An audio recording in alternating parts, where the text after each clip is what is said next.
स्वागत है आपका यस न्यूज कर्नाटक एक्सप्रेस में। मैं हूं आपके साथ मोहम्मद जुबैर। आइए आज की खबर पर नजर डालते हैं।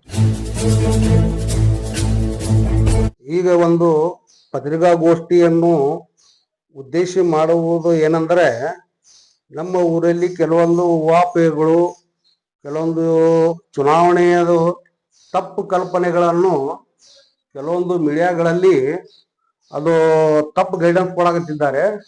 ಅದರ ಸಲುವಾಗಿ ಮತ್ತೊಮ್ಮೆ ನಾವು ಪಿನ್ ಟು ಪಿನ್ ಅದು ಏನಪ್ಪಾ ಅಂದ್ರೆ, ಚುನಾವಣೆ ಬೋರ್ಡ್ನವರು ಯಾವ ಆದೇಶ ಕೊಟ್ಟಾರ ಆ ಪ್ರಕಾರವಾಗಿ ಚುನಾವಣೆ ಮಾಡಲಿಕ್ಕತ್ತಿದ್ದಿಲ್ಲ. ಅವರು ಬೋರ್ಡ್ ಅವ್ರು ಏನ್ ಮಾಡಿದ್ರು, ಮೊದಲನೇದಾಗಿ ವಕಫ್ ಬೋರ್ಡ್ ಬೆಂಗಳೂರು ಅವರು ಒಂದು ಆದೇಶ ಮಾಡ್ತಾರ. ಚುನಾವಣಾಧಿಕಾರಿಯಾಗಿ ಶ್ರೀ ಹುಸೇನ್ ನಾಯ್ಕುಡಿ ಅವರನ್ನು ನೇಮಕ ಮಾಡಿರ್ತಾರ.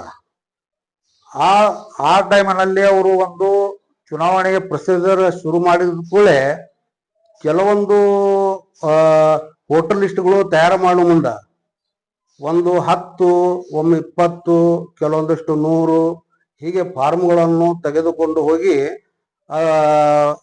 ಆಫೀಸ್ನಲ್ಲಿದ್ದಂತ ಒಂದು ಲೇಜರ್ ಬುಕ್ನು ಕಿಸಿ ತಗೊಂಡ್ ಕಿಸಿ ಹೋಗಿದ್ದಾರೆ.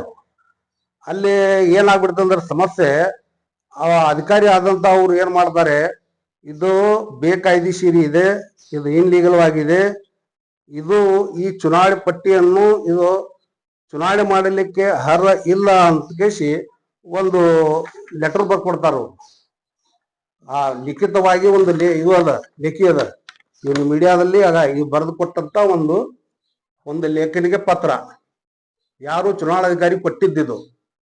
ಇದು ಸರಿಯಾಗಿ ಸ್ವಲ್ಪ ಇದು ಆದಂಗ ಇದು ತಗೊಳ್ರಿ.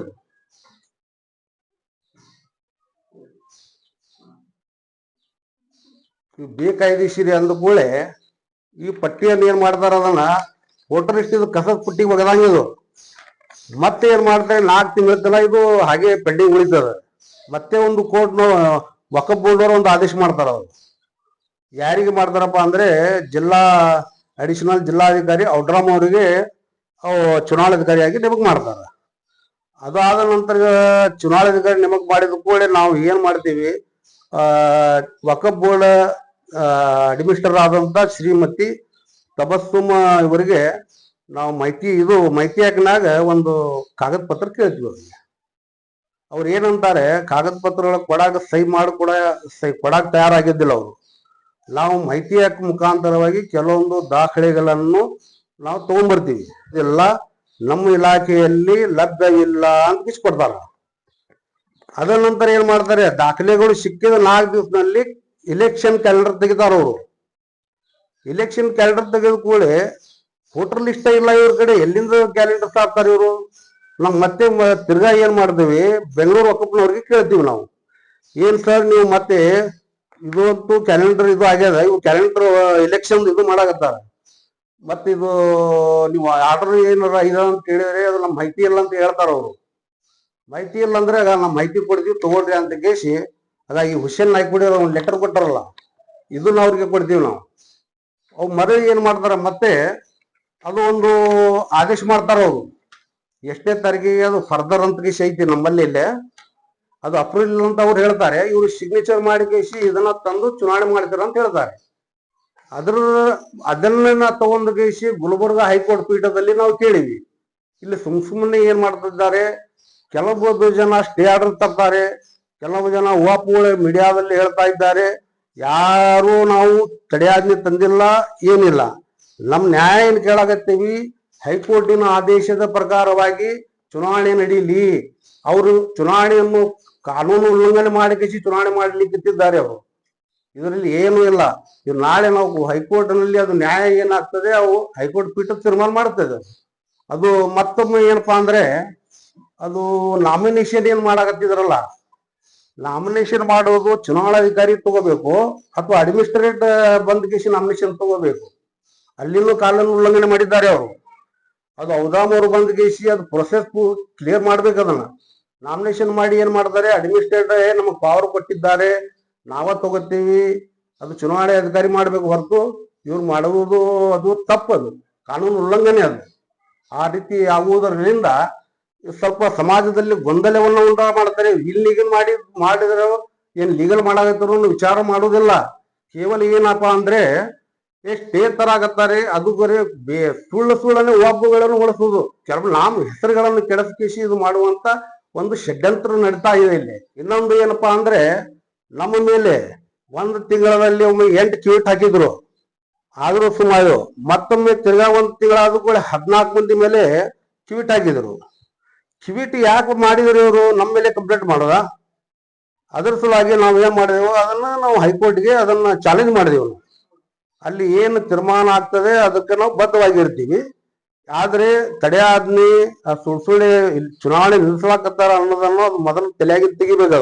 ನಾವು ಚುನಾವಣೆ ಮಾಡ್ತೀವಿ, ಆದ್ರೆ ಲೀಗಲ್ ವಾಗಿ ಮಾಡಂತೀವಿ. ನಾವು ಇನ್ಲೀಗಲ್ ಮಾಡಾಕ ನಾವು ಆಸ್ಪದ ಕೊಡಂಗಿಲ್ಲ. ಇವತ್ತು ಅಧಿಕಾರಿಗಳು ಇರಲಿ, ಅಡ್ಮಿನಿಸ್ಟ್ರೇಟರ್ ಇರಲಿ, ಅವ್ರು ಏನ್ ತಪ್ಪುಗಳನ್ನು ಮಾಡ್ಯಾರ ಅನ್ನೋದನ್ನು ಅಲ್ಲಿ ಕೋರ್ಟ್ನಾಗ ಚಾಲೆಂಜ್ ಮಾಡಿ ನಾವು ಇಷ್ಟು ಹೇಳಿ ನಮ್ಗೆ. ಇದಕ್ಕಿಂತ ಮುಂಚೆ ಒಂದ್ 2 ದಿವಸ 2-3 ದಿವಸ ಹಿಂದ್ಗಡೆ ನಮ್ಮ ಹೆಸರಿಂದ ಒಂದು ಎಷ್ಟೇ ತಗೊಂಬಂದ ಈ ತರ ಒಂದು ಸುದ್ದಿ ಹಾ, ಕೆಲವೊಬ್ರು ಏನ್ ಮಾಡಿದ್ದಾರೆ, ಅದನ್ನ ರಾತ್ರಿ ಮುಂಜಾನೆ ಆಗುತ್ತಾನ ಅದು ಹೇರಿಂಗ್ ಅಂತ ಕೇಸಿ ಬಂದದದು. ಅದನ್ನ ಏನ್ ಮಾಡ್ಯಾರ, ಕೆಲವು ಜನ ಸ್ಟೇ ಆರ್ಡರ್ ಮಾಡಿರ ಅಂತ ಕೇಸಿ ಮೀಡಿಯಾದಲ್ಲಿ ಜಾಲತಾಣಗಳನ್ನು ಬಿಟ್ಟಾರ. ಅದನ್ನು ನಾವೇನ್ ಮಾಡ್ತೀವಿ, ಸೈಬರ್ ಅದು ಏನೈತಲ್ಲ, ಅದು ಸೈಬರ್ ಇದ್ರ ಮೇಲೆ ನಾವು ಅದ್ರ ಬಗ್ಗೆ ಸೂಕ್ತ ಕಾನೂನು ಕ್ರಮ ತಗೋತೀವಿ. ಯಾರು ಮಾಡ್ಯಾರ ಅನ್ನೋದು ಅಲ್ಲಿ ನಾವು ಅವ್ರ ಮೇಲೆ ಸೈಬರ್ ಕ್ರೈಮ್ ನಲ್ಲಿ ಇದು ಮಾಡ್ತೀವಿ.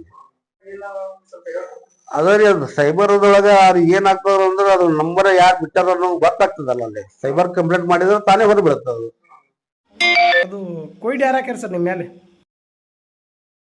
ಅನ್ನಾಕ್ ನೋಡ್ರಿ, ಅದು ಫಸ್ಟಿಗೆ 8 ಜನಗಳ ಮೇಲೆ ಫಸ್ಟ್ 1 ತಿಂಗಳ ಯಾವ್ದೋ ಹೋದ 2 ತಿಂಗಳೇನು 3 ತಿಂಗಳ 2 ತಿಂಗಳ ಆತದು.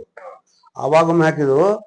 ಮತ್ತೆ 15-20 ದಿವಸ ಆದ ನಂತರ 14 ಮಂದಿ ಮೇಲೆ ಟ್ವೀಟ್ ಹಾಕ್ಯಾರ. ನಾವು ಸುಮ್ ಕೂತಿದ್ರು, ನಮ್ಮ ಮೇಲೆ ಕಂಪ್ಲೇಂಟ್ ಮಾಡೋದ, ಮತ್ತ ಅದ್ರ ವಿರುದ್ಧವಾಗಿ ನಾವು ಹೋಗ್ಬೇಕಂದ್ರೆ ಹೋಗ್ಬಾರ್ದು. ಇವ್ರು ಏನ್ ಸ್ಟೇ ತಗೋತಾರೋ, ಏನು ಎಲೆಕ್ಷನ್ ಕಾಂಟ್ಯಾಕ್ಟ್ ಮಾಡಕ್ ಹೋಗ್ತಾರೋ ಅಂತ ಏನು ಬೇರೆ ಉದ್ದೇಶದಿಂದ ಅದನ್ನು ಮಾಡಿದ್ದಾರೆ. ಅದು ಅಕ್ರಮ ಸದಸ್ಯರ ಪಟ್ಟಿ ಅಂತಂದ್ರೆ ಅದನ್ನ ಏನ್ ಮಾಡಿರುತ್ತೆ, ಅದು ಮೊದಲು ಏನದಲ್ಲ, ಇವರು ಹುಸೇನ್ ನಾಯ್ಕುಡಿಯವ್ರು ಏನು ತಯಾರು ಮಾಡಿದಾರಲ್ಲ, ಅದನ್ನ ಪಟ್ಟಿ ಏನ್ ಮಾಡ್ಯಾರ, ಅದನ್ನ ಅದು ಇನ್ಲೀಗಲ್ ಆಗಿದೆ, ಅದನ್ನ ಅರ್ಹ, ಅದು ಕಾನೂನುಬದ್ಧವಾಗಿ ಆಗಿಲ್ಲ. ಅದರ ಸಲುವಾಗಿ ಅವ್ರು ಏನ್ ಮಾಡಿದಾರೆ, ಬೇಕಾಯ್ದಿಸಿರಿ ಇದೆ, ಇದರ ಮೇಲೆ ಚುನಾವಣೆ ಆಗುವುದಿಲ್ಲ ಅಂತ ಸ್ಪಷ್ಟವಾಗಿ ಒಂದು 3-4 ಪತ್ರ ಕೊಟ್ಟಾರ ಅವರು. ಆದ್ರೆ ಅದನ್ನ ಏನ್ ಮಾಡ್ಯಾರ ಇವರು, ಚುನಾವಣೆ ಅಧಿಕಾರಿ ಅಪ್ರೂವ್ ಕೊಡ್ಬೇಕದು. ಚುನಾವಣೆ ಆಗ್ಬೇಕಾದ್ರೆ ಅದು ಯಾವುದೇ ಇದ್ರ ಸತ್ಯಾಗ ಅಪ್ರೂವ್ ಬೇಕು, ಪರಿಷ್ಕರಣೆ ಆಗ್ಬೇಕಂತ ಕಾಪಿ ಅದು, ಅದಕ್ಕೆ ಸೀಲ್ ಹೊಡೆದು ಇದು ಮಾಡಲಿಕ್ಕೆ ಯೋಗ್ಯತೆ ಅದೇ ಅಂದ್ರೆ ಅದನ್ನ ಚುನಾವಣೆ ಆಗ್ತದೆ. ಇಲ್ಲಿಕಂದ್ರೆ ಅದು ಚುನಾವಣೆ ಆಗುದಿಲ್ಲದು. ಯಾವುದೋ ಒಂದು ಪಟ್ಟಿ 5-6 ತಿಂಗಳದ ಪಟ್ಟಿ ತಂದ್ಕೇಸಿ ಸಿಗ್ನೇಚರ್ ಮಾಡಿ ನಾ ಚುನಾವಣೆ ಮಾಡ್ತೀನಿ ಅಂತಂದ್ರೆ ಅದು ಆಗ್ಲಾರದು, ಕಾನೂನು ಬಾಹಿರ ಆಗ್ತದದು. ಚುನಾವಣೆ ಅಧಿಕಾರಿಗೆ 3 ಸಲ ಆದೇಶ ಬಂದಿದೆ, ಚುನಾವಣೆ ಸದಸ್ಯರ ಪಟ್ಟಿ ರೆಡಿ ಮಾಡಬೇಕು ಅಂತ. ಅದು ಅದೇ ರೀತಿಯಲ್ಲಿ ಮೇಡಮ್ ಅವ್ರು ಮಾಡಿಲ್ಲ. ಆದೇಶ ಸ್ಪಷ್ಟವಾಗಿ ಕೊಟ್ಟಿದೆ. ಒಕ್ಕಪಡದ ಆದೇಶ ಏನಿದೆ ಅದ್ರ ಪ್ಯಾರಾ ನಂಬರ್ 2 ಬರ್ತದ, ಕೆಳಗಡೆ ಇದೆ ಅದು. ಅವ್ರು ಏನ್ ಮಾಡ್ಯಾರೆ, ಹೊಸದಾಗಿ ಫರ್ದರ್ ಅಂತ ಇಂಗ್ಲಿಷ್ನಾಗ ಅದು, ಹೊಸದಾಗಿ ವೋಟರ್ ಲಿಸ್ಟ್ ತಯಾರು ಮಾಡಿ ನೀವು ಚುನಾವಣೆ ಮಾಡಿ ಅಂತ ಆದೇಶ ಅದ.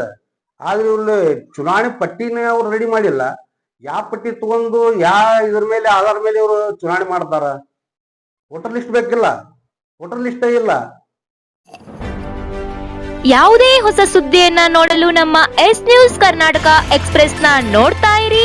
ಹಾಗೆ ನಮ್ಮ ಚಾನೆಲ್ ನ ಸಬ್ಸ್ಕ್ರೈಬ್ ಮಾಡಿ, ಬಾಜು ಇರುವ ಬೆಲ್ ಐಕಾನ್ ಅನ್ನ ಕ್ಲಿಕ್ ಮಾಡಿ. ಹಾಗೆ ನಮ್ಮ ಚಾನೆಲ್ ನ ಲೈಕ್ ಮಾಡಿ, ಶೇರ್ ಮಾಡಿ. ನಮ್ಮ ನಡೆ ಸತ್ಯದ ಕಡೆ.